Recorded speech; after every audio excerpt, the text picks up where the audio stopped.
brújula de Cantabria, Onda Cero.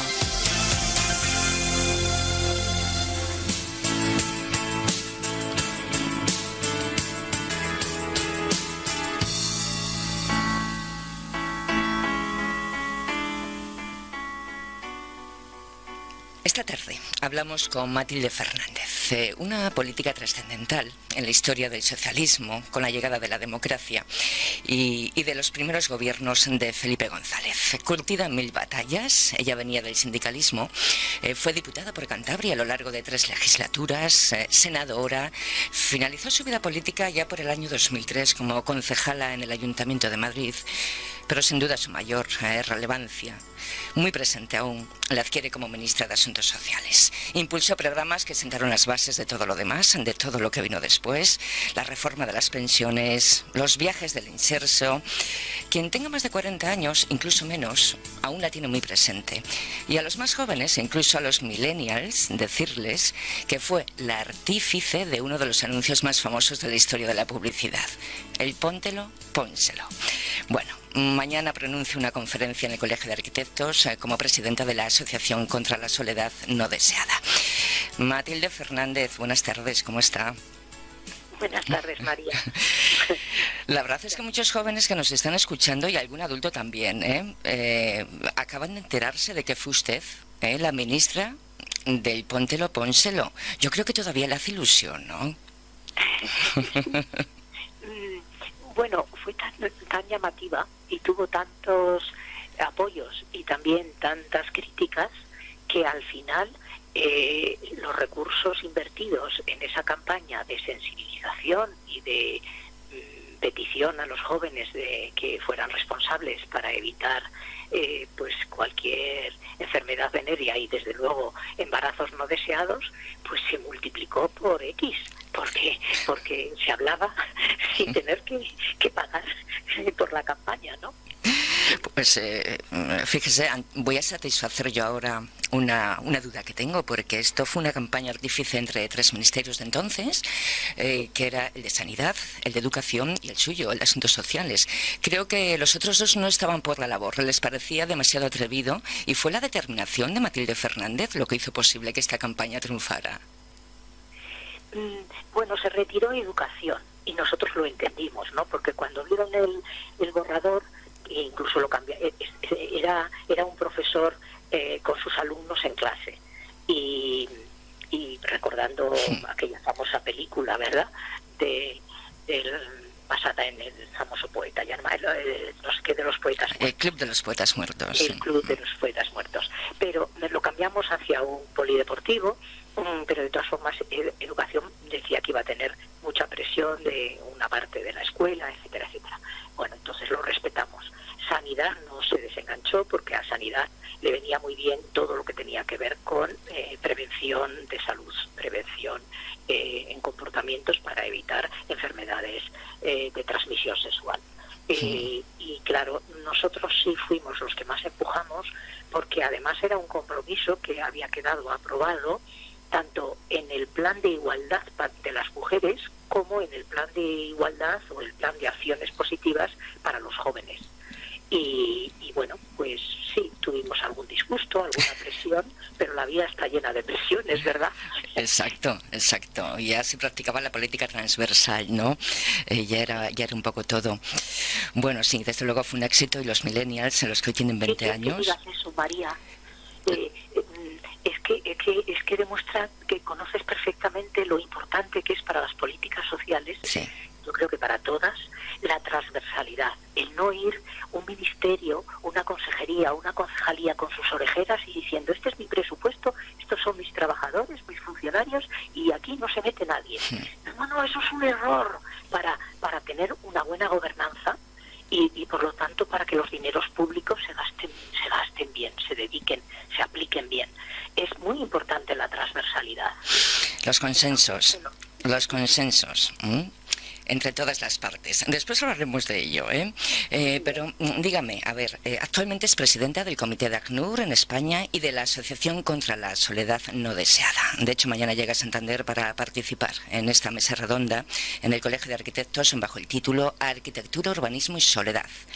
Dígame, ¿la soledad no deseada ya ha adquirido niveles de pandemia?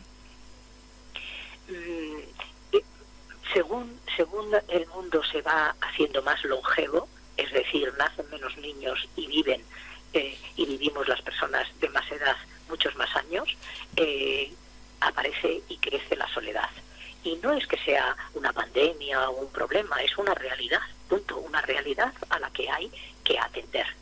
Y atender con políticas preventivas y con políticas transversales de atención. Entonces, en España se ha hecho todos estos años, yo creo que bastante bien y con muy buenas prácticas, lo que es el envejecimiento activo. Y ahora lo que hay que hacer es añadir a esas políticas de envejecimiento activo una mirada cuidada en torno a la soledad, a esas 4 millones y pico de viviendas que son unipersonales, donde solo vive una persona, de las cuales el 40% es una persona mayor de 65 años, de los cuales más de un 50% de ese 40% son mujeres solas, y entonces mirar a lo que está haciendo el resto del mundo y del mundo cercano como Europa, y ver que hay una serie de políticas a impulsar para intentar que las personas no queden aisladas en sus hábitats, en sus viviendas, y intentar que la comunidad llame a su puerta y a la vez esa persona tenga redes y herramientas para salir por la puerta de su casa y hacer vida comunitaria. Pero se debate mucho, también se actúa, ¿no?, para crear entornos saludables en las ciudades. Se habla de políticas de movilidad, de espacios verdes, de ejecuciones para facilitar el acceso a la cultura y el ocio, pero no se habla de un urbanismo para mayores. ¿Es uno de estos déficits que tenemos en España?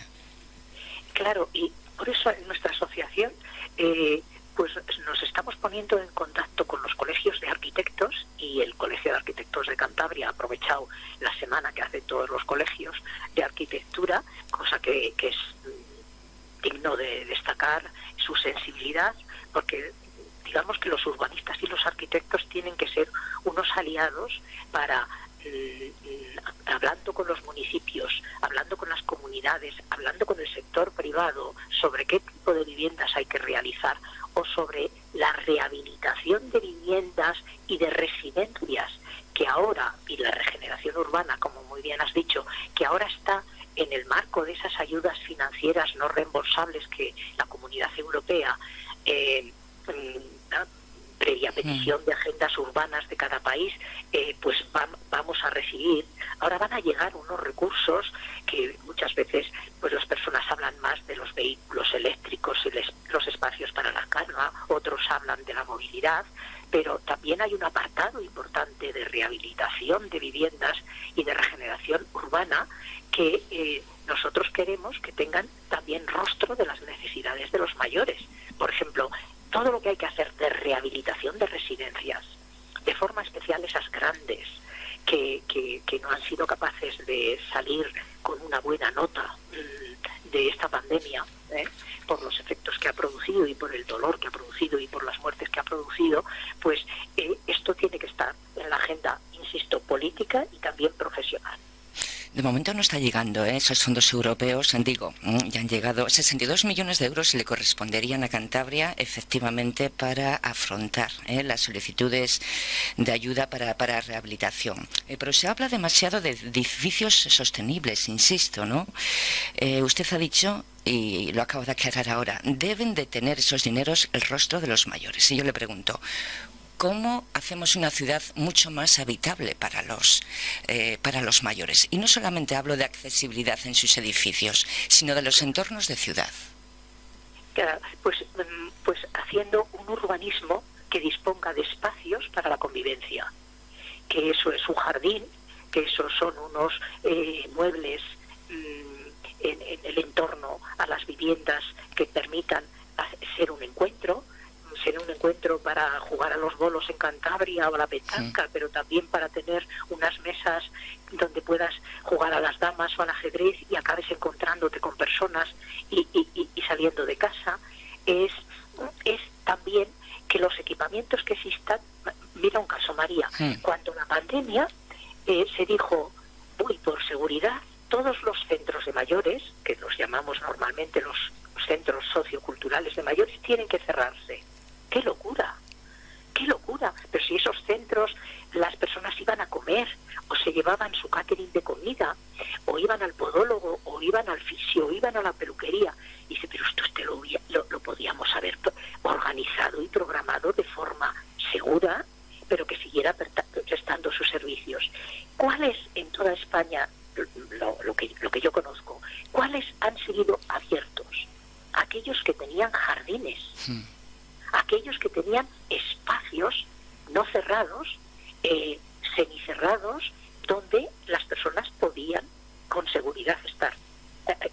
Es aquello como cuando a principios del siglo pasado aquellas enfermedades hicieron que los colegios se hicieran con esas ventanales tan grandes porque era necesario que entrara la luz, que se ventilara, etcétera, etcétera. Y esa es una señal de identidad de buena parte de las escuelas rurales de España y también de Cantabria.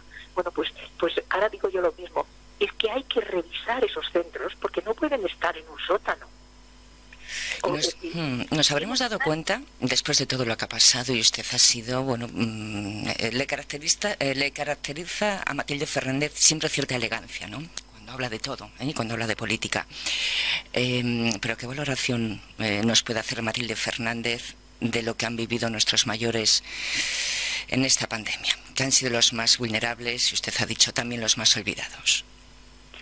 Pues, claro, aquellas personas mayores que mantenían redes, porque la soledad es en general pérdidas de cosas, de los compañeros del trabajo porque ya me he jubilado, de que iba a un club de música pero tengo que ahorrar un poco porque la pensión es menos que la renta del trabajo, etcétera, etcétera, ¿no? Entonces lo que hay que recomponer son nuevas redes ante esas pérdidas. Entonces las personas mayores que salían al centro, que iban a hacer pilates en un centro municipal, que tenían redes y actividades, esas personas han sufrido menos. Las que se habían ido aislando han sufrido más. Entonces, eso en sus casas, en sus domicilios. Y en las residencias lo que se ha visto es que sobre todo las grandes, también alguna pequeña, pero de forma especial esas macro residencias, pues no estaban organizadas con módulos de convivencia que casi estás en una residencia pero es tu habitación propia, copiando a Virginia Woolf, ¿no? Es decir, hay que rehabilitar las residencias para que sean unos lugares de convivencia, pues casi como cohousing, como viviendas colaborativas, como viviendas de grupos reducidos que entre ellos se siguen ayudando hasta que no tengan una gran dependencia y esas transformaciones son calidad de vida y hay que realizarlas. Y este ha sido un año y medio muy duro para las personas mayores si estaban en esas residencias con aislamiento y sin convivencia y sin poderse ayudar mutuamente y sin equipos profesionales suficientes para atenderles y aquellas que estaban solas y que al final el estar todos un poco más encerrados ha llevado a estar algunos un poco más solos. Se va a invertir mucho más en salud, se van a reforzar en teoría, lo dicen todos los planes de todos los gobiernos en mejorar, reforzar la salud pública y también en diseñar nuevos planes para los mayores, porque ya se está hablando de una nueva forma, ¿no?, de afrontar el ser mayor. Desgraciadamente, ¿no?, esta pandemia ha marcado este punto de inflexión porque muchos han sufrido en el último año y medio. Bueno, Matilde Fernández también es la presidenta del Comité de ACNUR en España y trabaja mucho en el capítulo de refugiados. La pregunta... En la última asamblea, María, perdón, a lo mejor no lo han actualizado en los propios... En la última asamblea me han nombrado socia de honor, pero yo presenté la dimisión porque, claro, llevaba 13 años en la Junta. Bueno, bien, socia de honor. Yo, como esa gente que se quiere sentar en la poltrona y no quiere dejar el cargo, no. Soy socia de honor, sigo trabajando mucho con ACNUR y para los refugiados, pero ya no soy la presidenta. Y desde luego tiene toda la experiencia que ha atesorado durante muchísimos años, durante estos 13 años e incluso más. Europa va a estar a la altura de las circunstancias. Fíjese, ahora estamos hablando mucho del volcán, estamos muy entretenidos, pero parece que ya no hablamos de Afganistán. España, Europa, ¿va a estar a la altura? Bueno, yo tengo que decir con sentido crítico que no hemos estado Europa a la altura.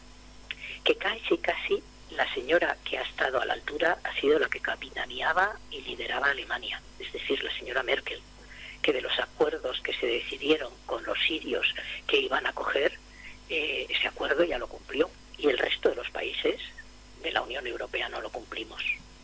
Ha sido muy simbólico las personas de esa larguísima guerra siria. Ahora viene Afganistán, y Afganistán no veo yo de momento, me puede faltar información, no veo yo de momento que haya un grupo de trabajo en Europa dispuesto a decir vamos a ver cómo distribuimos recursos, que a veces es acoger a personas y a veces es enviar los recursos a los países que están acogiendo a esas personas, porque antes de marcharse el ejército de Estados Unidos y detrás todos los demás y la OTAN de Afganistán, ya había en Irán y en Pakistán, que todos los que nos escuchen a nosotras dos en este momento saben que no son países ricos, ya había 650.000 personas que habían salido.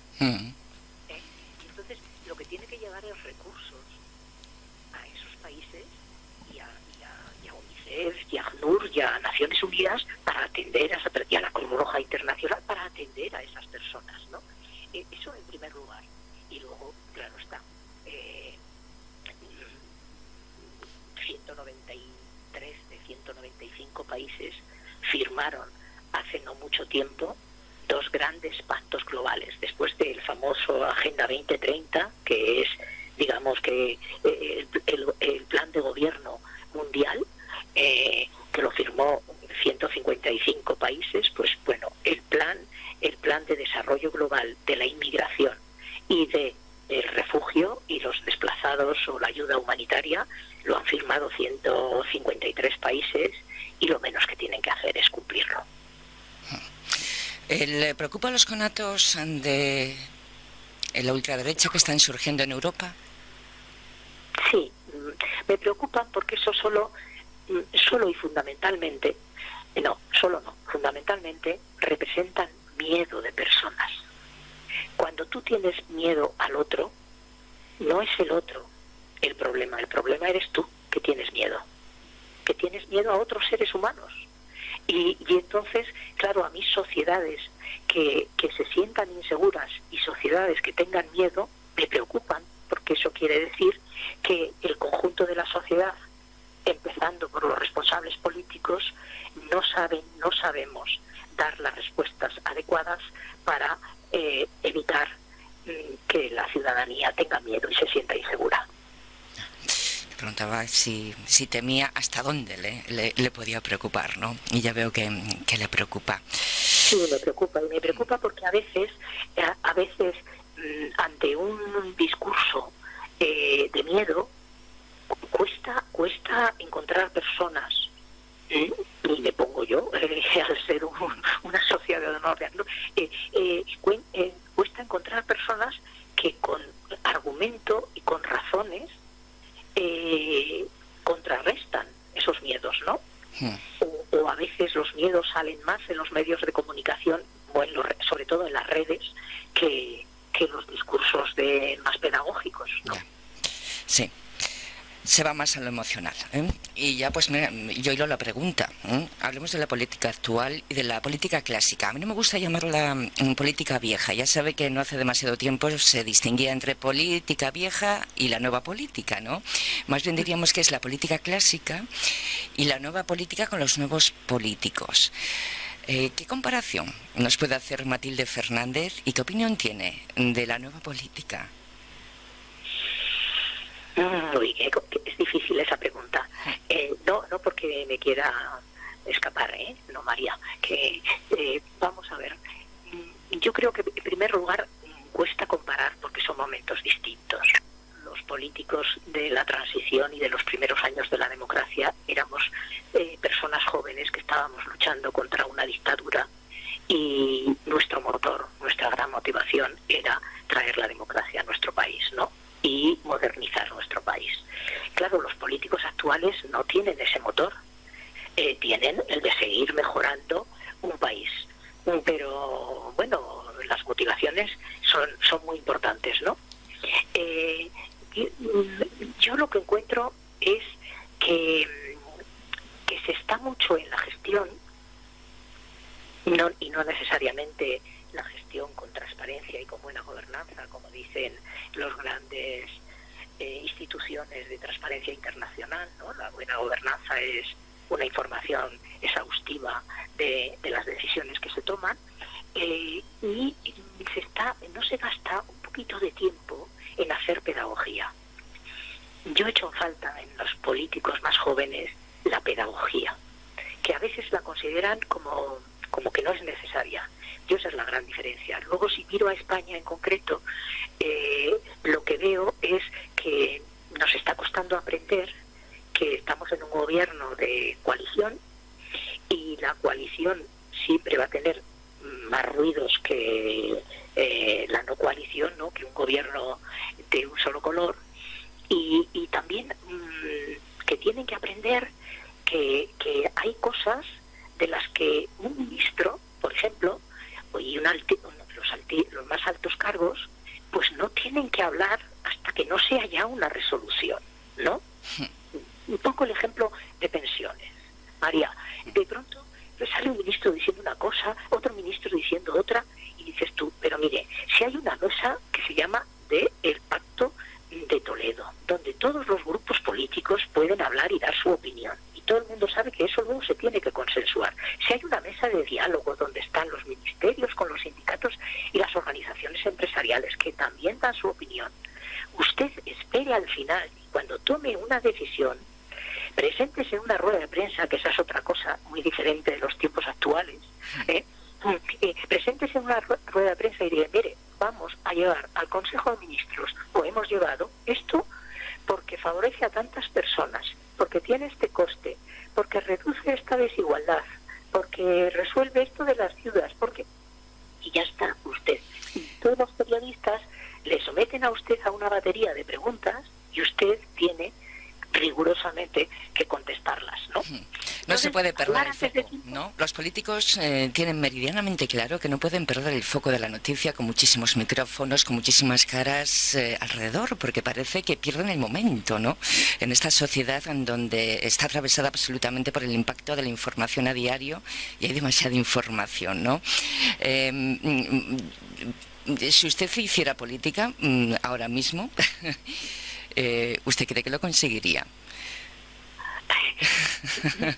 Bueno, no lo sé, los tiempos, insisto, son distintos, pero en mi época lo que decían nuestros mayores siempre era cualquier nueva ley, lo mejor es que salga consensuada, porque es la forma de que esa ley permanezca, ¿no? Entonces, nosotros hemos sido educados en una política de pacto, ¿no? Yo muchas veces cuento siempre las anécdotas de cuando se reunía Fraga, Carrillo, Suárez y Felipe González, ¿no? Se trataban de usted, sí. Sí, había un nivel de desconfianza, pero sí. De pronto decían, bueno, pero nuestros grupos, nuestros equipos no son capaces de avanzar, nosotros tenemos que desbloquear esta Constitución para que salga adelante, tenemos que desbloquear la ley de partidos políticos, tenemos que desbloquear. Y tomando café y aun tratándose de usted, pero con respeto, pues iban desbloqueando y avanzando. ¿Por qué? Porque tenían el interés general del país como fundamental.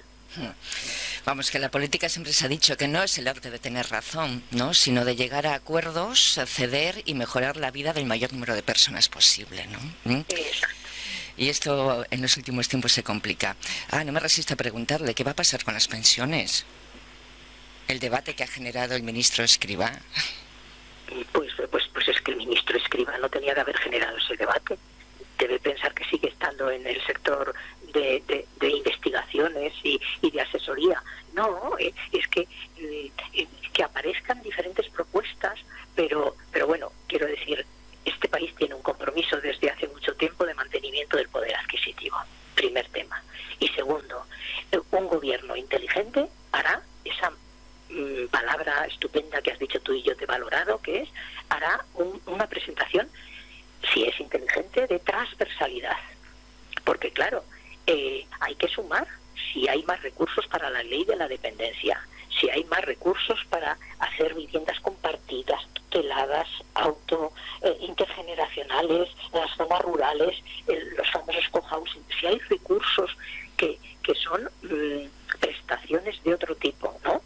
Si hay más personas contratadas, si resulta que hay enfermería comunitaria y más médicos y médicas de familia que entonces van a visitar a las personas en su domicilio. Todo eso se puede integrar y decir, bueno, reforzando que no hay un crecimiento excesivo de las pensiones, salvo de las más bajas, pues hay todas estas prestaciones que son profundamente generadoras de empleo. A mí me gusta decir lo que está diciendo Europa, lo de la Silver Economy. Es decir, Europa en su libro verde deja bien claro que un porcentaje importante, Europa lo cifra en el 30 y tantos % del PIB, es fruto de la economía silver, de la economía de los cuidados, por lo que consumen las personas mayores y de más de edad. Hay estudios que lo hacen a partir de los 50, hay otros que lo hacen ya a partir de los 65, y lo que los servicios que necesitan.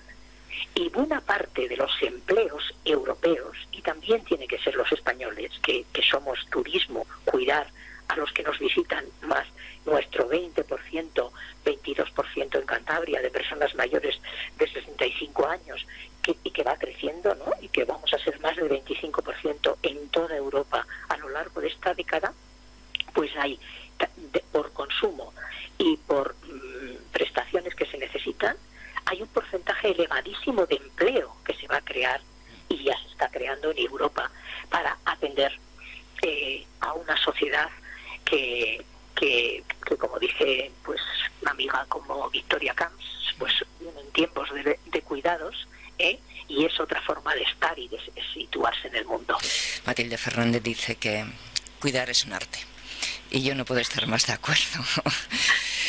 Que ha sido un placer hablar con usted, que la esperamos por aquí mañana para participar en esa mesa redonda Arquitectura, Urbanismo y Soledad que va a tener lugar en el Colegio de Arquitectos, y que todo esto que me ha dicho lo revisaremos dentro de 3 o 4 años a ver cómo van las cosas en esta vida tan acelerada y en la que pasan tantas cosas cada mes. Muy bien, muy bien. Muchísimas gracias. Un abrazo muy fuerte, María, y a todo el equipo. Gracias por haber estado con nosotros. Un saludo. Hasta pronto, gracias.